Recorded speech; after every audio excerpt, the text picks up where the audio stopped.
মুহররম মাস হচ্ছে ইসলামে বর্ষপঞ্জির প্রথম মাস, বলে সুবহানাল্লাহ।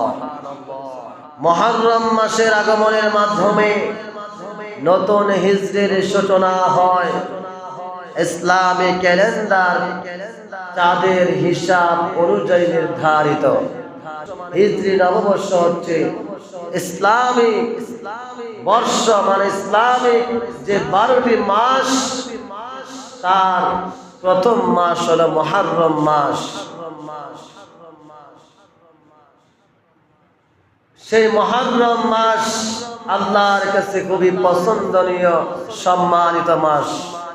আল্লাহ রাব্বুল আলামিনের কাছে 4টি মাস রয়েছে হারাম, মানে সম্মানিত: মুহররম, রজব, জিলকদ, জিলহজ। এই 4টি মাস হচ্ছে আল্লাহর কাছে পছন্দনীয়, সম্মানিত মাস, বলে সুবহানাল্লাহ। আমার বন্ধুগণ, আমার বাবারা, হিজরি গণনা শুরু হয় হযরত ওমর ইবনুল খাত্তাব রাদিয়াল্লাহু তাআলা আনহুর খেলাফতকালে। হিজরতকে ভিত্তি করে হিজরি সন চালু হয়, বলে সুবহানাল্লাহ। কারা বলে? হযরত ওমর রাদিয়াল্লাহু তাআলা আনহুর খেলাফতকালে। খুবই পরিতাপের বিষয়, দুঃখের বিষয় হলো আমরা মুসলমান জাতি, আমরা নিজেদেরকে মুসলমান দাবি করছি, কিন্তু আমাদের কাছে আরবি মাসগুলির গুরুত্ব তেমন প্রকাশ পায় না।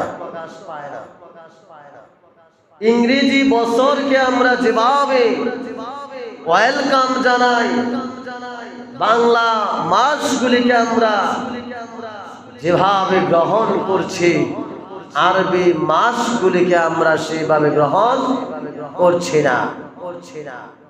31শে ডিসেম্বর 39 ফার্স্ট ডে, পরের দিন নতুন বছরের জানুয়ারির 1 তারিখ।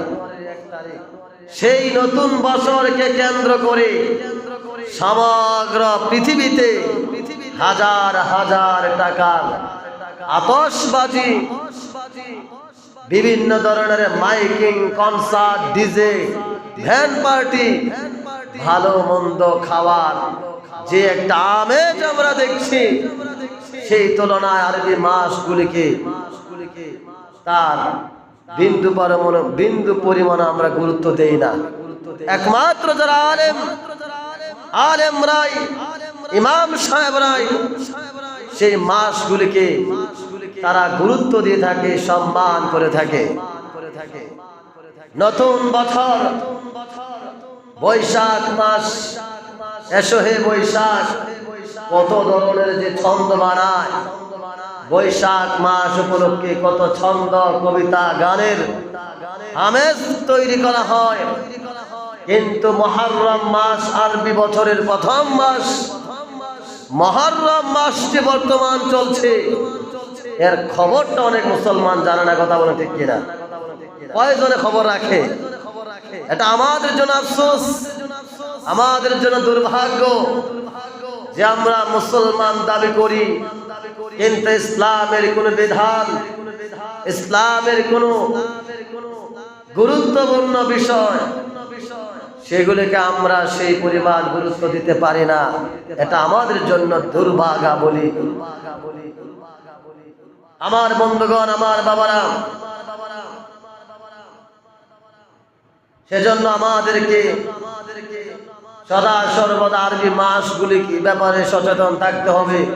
কোন মাসের পর কোন মাস, কোন মাসে রোজা আছে, কোন মাসে নফল বন্দেগী বেশি করলে সওয়াব বেশি হয়, এগুলি আমাদেরকে খেয়াল করতে হবে। আর খেয়ালটা করবি কি করে? নামাজতে পড়ে না। যার নামাজ নাই তার দিন নাই, যার দিন নাই তার ঈমান নাই, বলি না।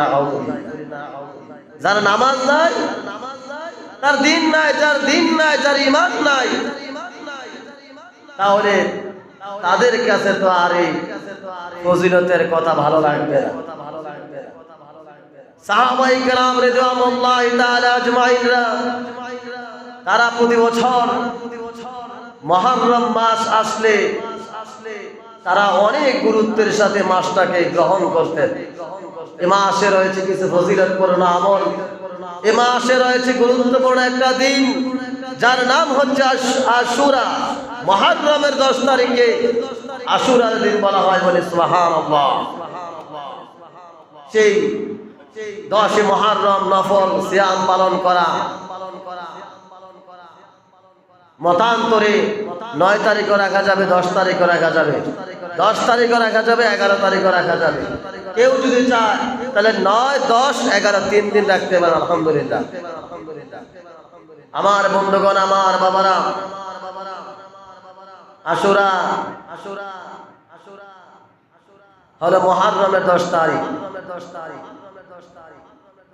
ইসলামের 4টি মাসকে হারাম, আশহুরুল হারাম বলা হয়। মাসগুলি হলো মুহররম, রজব, জিলকদ, জিলহজ। যদি আপনাদেরকে জিজ্ঞেস করা হয় বলেন তো আল্লাহর কাছে 4টি হারাম মাস কোনটি বলতে পারবেন তো? 1 নম্বরে কি খেয়াল করেন, 1 নম্বরে মুহররম, 2 নম্বরে রজব মানে রমজানের আগের মাসের আগের মাস, রজব, শাবান, রমজান।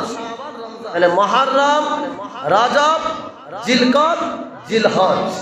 এই যে মুহররমের আগের যে 2টা মাস আমরা পার করলাম, জিলকদ, জিলহজ, আরবি মাসের লাস্টের 2টা মাস, আর আরবি বছরে প্রথম মুহররম মাস, মাঝখানে রজব মাস, শেষের 2 মাস। আল্লাহ রাব্বুল আলামিন কোরআনুল কারীমের মধ্যে বলেন, নিশ্চয় আল্লাহর নিকট মাসের সংখ্যা 12টি, এর মধ্যে 4টি মাস হচ্ছে হারাম মাস। সুবহানাল্লাহ। আল্লাহর নিকট মাসের সংখ্যা 12টি, এর মধ্যে 4টি মাস হচ্ছে সম্মানিত বা হারাম মাস। কেন হারাম মাস বলা হয় বা সম্মানিত মাস বলা হয়? আমার বন্ধুগণ, আমার বাবারা, 1 নম্বরে হচ্ছে বিশেষ সম্মান মর্যাদার কারণে আল্লাহ তাআলা এই 4টি মাস অন্য মাসের তুলনায় বেশি মর্যাদা দিয়েছেন বলে সুবহানাল্লাহ। তাই এগুলোকে হারাম বা সম্মানিত মাস বলা হয়। 2 নম্বরে যুদ্ধ বিগ্রহ নিষিদ্ধ ছিল এই মাসগুলির মধ্যে। মুহররম, রজব, জিলকদ, জিলহজ, এই 4টি মাসে আল্লাহ রাব্বুল আলামিন ইসলামের পূর্বে আরো প্রায় সব মাসে যুদ্ধ বিগ্রহ বন্ধ রাখত। এজন্য আল্লাহ রাব্বুল আলামিন এই মাসগুলিকে সম্মানিত মাস হিসেবে ঘোষণা দিয়েছেন বলে সুবহানাল্লাহ। 3 নম্বরে গুনাহের শাস্তি এবং নেকির সওয়াব বেশি। তাফসীর কারকগণ বলেন, এসব মাসে মাফ করা আরো গুরুতর এবং নেক আমলের সওয়াব অধিকতর বলে সুবহানাল্লাহ। 4 নম্বরে হলো ইবাদতের প্রতি উৎসাহ। এই মাসগুলিতে বেশি বেশি তাওবা, নামাজ, রোজা, কোরআন তেলাওয়াত, নেক আমল করার নির্দেশ দেওয়া হয়েছে। আর এজন্য এই মাসগুলিকে সম্মানিত মাস হিসেবে আল্লাহ তাআলা ঘোষণা করেছেন বলে সুবহানাল্লাহ। মুহররম মাসের ফজিলত রাসূল করিম সাল্লাল্লাহু আলাইহি ওয়াসাল্লাম বলেছেন, রমজানের পর সর্বোত্তম রোজা হলো আল্লাহর মাস মুহররমের রোজা। সুবহানাল্লাহ। রমজানের পরে সবচাইতে ফজিলতপূর্ণ সর্বোত্তম রোজা হলো মুহররম মাসের রোজা। 10ই মুহররম যে রোজাটি রাখা হয়। আমার বন্ধুগণ, আমার বাবারা, তাহলে আমরা জানলাম মুহররম মাস, রজব মাস, জিলকদ, জিলহজ, মুহররম, রজব, জিলকদ, জিলহজ, এই 4টি মাস হচ্ছে আল্লাহর নিকট সম্মানিত মাস।